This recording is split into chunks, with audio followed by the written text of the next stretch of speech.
రాష్ట్రంలో జరగనున్న వివిధ ఉమ్మడి ప్రవేశ పరీక్షల షెడ్యూల్ విడుదల చేసింది ఉన్నత విద్యామండలి. మొత్తం 7 పరీక్షల తేదీలు ఖరారు చేసింది. మేలో ఎప్సెట్ పరీక్షలు జరగనున్నాయి. మే 4, 5న అగ్రికల్చర్, 9, 10, 11న ఇంజనీరింగ్ స్ట్రీమ్ పరీక్షలు జరగనున్నాయి. మే 12న ఎడ్సెట్, 13, 14న ఐసెట్, 15న ఈసెట్, 18న లాసెట్ పరీక్షలు నిర్వహించనున్నారు. మే 28 నుంచి 31 వరకు పీజీ ఈసెట్, మే 31 నుంచి జూన్ 3 వరకు పీఈ సెట్ నిర్వహించనున్నట్లు ప్రకటించిన ఉన్నత విద్యామండలి చైర్మన్ బాలకృష్ణారెడ్డితో Vijay Sharma face to face. ఉమ్మడి ప్రవేశ పరీక్షలు సెట్స్ ఎగ్జామ్ షెడ్యూల్ ఉన్నత విద్యామండలి చైర్మన్ ప్రొఫెసర్ బాలకృష్ణారెడ్డి గారు ఇందాకనే విడుదల చేయడం జరిగింది. ఈసారి సెట్స్ నిర్వహణ ఎలా ఉండబోతుంది, విద్యార్థులకు సంబంధించి సెట్స్పై ఏ రకంగా అవగాహన కల్పిస్తున్నారు, ఈ విషయాలన్నీ మనతోని మాట్లాడేందుకు ఉన్నత విద్యామండలి చైర్మన్ ప్రొఫెసర్ బాలకృష్ణారెడ్డి ఉన్నారు. సార్, సెట్స్ ఎగ్జామ్ షెడ్యూల్ సంబంధించి మీరు రిలీజ్ చేయడం జరిగింది. ఈసారి ఎలా ఉండబోతున్నాయి సార్ ఎగ్జామ్స్ సంబంధించి నిర్వహణ కానీ, విద్యార్థులకు సంబంధించి ఎటువంటి జాగ్రత్తలు వాళ్ళకు సూచనలు చేయనున్నారు? తప్పకుండా.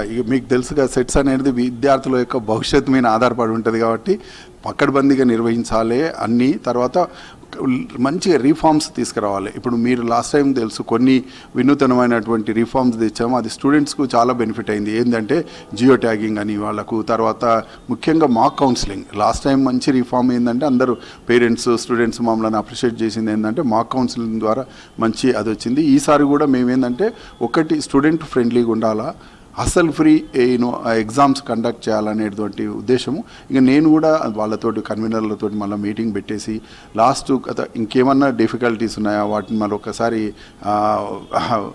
డిస్కస్ చేసి రిపీట్ కాకుండా చూడాలనేది మా ఉద్దేశం విజయ్. సో అంటే లాస్ట్ ఇయర్ కూడా అనుకున్న టైంలో కంప్లీట్ చేశారు. విద్యార్థులకు సంబంధించి మాక్ కౌన్సిలింగ్ గతంలో ఎన్నడూ చేయని విధంగా నిర్వహించారు. ఈసారి అట్లా ఉండబోతున్నారు. ఎందుకంటే చాలా వరకు ఇంటర్ పరీక్షలు అయిన తర్వాత ఈ సెట్స్ అనేసరికి కొంత విద్యార్థుల్లో, పేరెంట్స్లో కొంత ఆందోళన ఉంటుంది. సో వాటి నివృత్తి కోసం ఎట్లాంటి కార్యాచరణ ఉండబోతుంది సార్ ఉన్నత విద్యామండలి తరఫున? తప్పకుండా. మాక్ కౌన్సిలింగ్ లాస్ట్ టైం పెట్టాము, మేము ఒకటే ఫేజ్ పెట్టాము.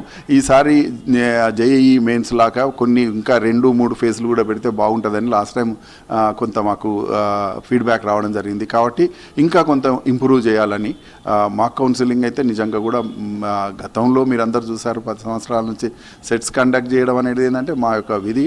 కాకపోతే ఈసారి లాస్ట్ టైం కొన్ని మార్పులైనా ఈసారి ఇంకా వీలైనంత వరకు ట్రాన్స్పరెంట్గా అజల్ ఫ్రీ ఎగ్జామ్స్ కండక్ట్ చేయాలనేది కౌన్సిల్ యొక్క ఉద్దేశం. దాని పరంగానే మేము కూడా ఈ యొక్క ఎవరైతే మాకు ఈ టీసీఎస్ వాళ్ళు ఉన్నారో, తర్వాత మిగతా వాళ్ళ తోటి కూడా మళ్ళీ ఒకసారి డిస్కస్ చేసేసి అన్ని పకడ్బందీగా ఇక జనవరి 1st వీక్ నుంచి ఇక వాటికి సంబంధించినటువంటి డిస్కషన్స్, ప్రొసీజర్స్ అన్నీ ఫాలో అయ్యేటువంటి కార్యక్రమంలో ఉన్న విజయ్. అంటే సార్ ఇప్పుడు ఈ సెట్స్ షెడ్యూల్ ఇచ్చారు, ఎగ్జామ్ సంబంధించి ఫీజు డేట్లు ఇవన్నీ ఉంటాయి కదా. సో ఆల్రెడీ మీరు కన్వీనర్లను కూడా నియమించడం జరిగింది. ఎప్పటి నుంచి ఉండబోతుంది సార్ ఈ ప్రాసెస్ సంబంధించి ఏమైనా నిర్ణయం తీసుకుంటారు? ఇక జనవరి 1st వీక్ అనుకుంటున్నాం. కొంచెం ఈ జనవరి 1st, 2nd వీక్లో కన్వీనర్లతో మీటింగ్ పెట్టుకోవడము, తర్వాత మా యొక్క సర్వీస్ ప్రొవైడర్స్ తోటి మీటింగ్ పెట్టుకోవడము, తర్వాత మీరు అన్నట్టు ఇంతకుముందు రివ్యూ చేస్తాము, చూద్దాము గత సంవత్సరంలో ఎలాంటి సమస్యలు తలెత్తినాయి.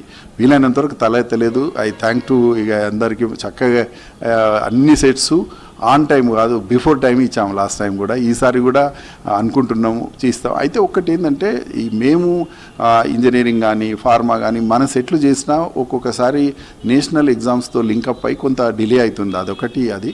బట్ మన తరఫున మాత్రం చక్కగా కండక్ట్ చేయడం, ఆన్ టైం రిజల్ట్స్ ఇవ్వడము, స్టూడెంట్స్ని మాత్రం ఎక్కడ వాళ్ళకు టెన్షన్ ఫ్రీ అయ్యేటువంటి అది స్కోప్ లేకుండా వీలైనంత వరకు ఈసారి వాళ్ళకు అలర్ట్స్ కూడా పంపించే ప్రయత్నంలో కూడా ఉన్నాము. ఇవన్నీ మేము తప్పకుండా స్టూడెంట్స్కు దగ్గర ఎంత వీలైతే అంత దగ్గర అయ్యి, సో నెక్స్ట్ 2 yearsలో ఇంగ్లీషు అంటే కొంత ఫోబియా, భయం నుంచి వాళ్ళను దగ్గరికి అంటే పోగొట్టే ప్రయత్నంలో చేయాలనేది. ఎందుకంటే మేమందరం రూరల్ నుంచి వచ్చాము. నేను ఢిల్లీకి పోతే అక్కడ నాకు ఎంత ప్రాబ్లం ఫేస్ చేశానో నాకు తెలుసు. కాబట్టి అట్లాంటిది మన స్టూడెంట్స్ ఫేస్ చేయకూడదు. ఇంకోటి ఇలా డిగ్రీ చదువుతున్న స్టూడెంట్స్ ఎక్కువ మంది రూరల్ నుంచి వస్తున్నారు, పేద వర్గాల నుంచి వస్తున్నారు.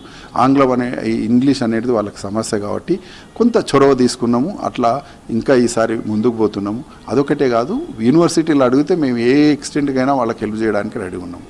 డిజిటల్ యూనివర్సిటీ కూడా ఒకటి తీసుకురాబోతున్నట్టు వార్తలు వస్తున్నాయి. ఎట్లా ఉండబోతుంది సార్?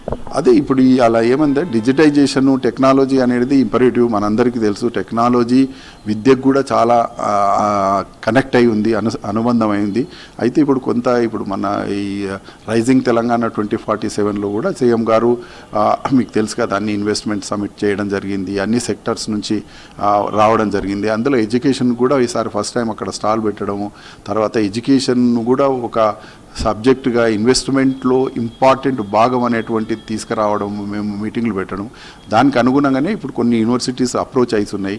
డిజిటల్ యూనివర్సిటీస్ అనేది ఏఐ యూనివర్సిటీస్ అని తర్వాత డిజిటల్ ఇట్లా వస్తున్నాయి. అయితే ఆ ప్రతిపాదనలు వస్తున్నాయి. వాటిని కూడా కొంత స్టడీ చేసి ఏ రకంగా పోవాలి, యూజీసీ నిబంధనలు ఏముంది, మన స్టేట్ గవర్నమెంట్ ఏందని ఇవన్నీ కొంత స్టడీ చేసి వాటికి మార్గదర్శకాలు తయారు చేసేటువంటి పనిలో ఉన్నాం. సో అది ఉమ్మడి ప్రవేశ పరీక్షలు సెట్స్కి సంబంధించి గతంలో ఏ రకంగా ఉందో ఈ రకంగా కూడా ఈసారి కూడా ఆ రకంగానే నిర్వహిస్తామని చెప్పి విద్యార్థులకు సంబంధించి సెట్స్పై భయం పోయేలా మాక్ టెస్టులు పెద్ద ఎత్తున కండక్ట్ చేస్తామని చెప్పి భవిష్యత్తులో కూడా ఉన్నత విద్యను అభ్యసిస్తున్నటువంటి విద్యార్థుల స్కిల్స్, నైపుణ్యము, వారిలో ఇప్పుడు ఉన్నటువంటి పరిస్థితులకు అనుగుణంగా, టెక్నాలజీకి అనుగుణంగా వారిని తీర్చిదిద్దడమే తమ లక్ష్యం అంటూ కూడా ఉన్నత విద్యామండలి చైర్మన్ ప్రొఫెసర్ బాలకృష్ణారెడ్డి చెప్తున్నారు.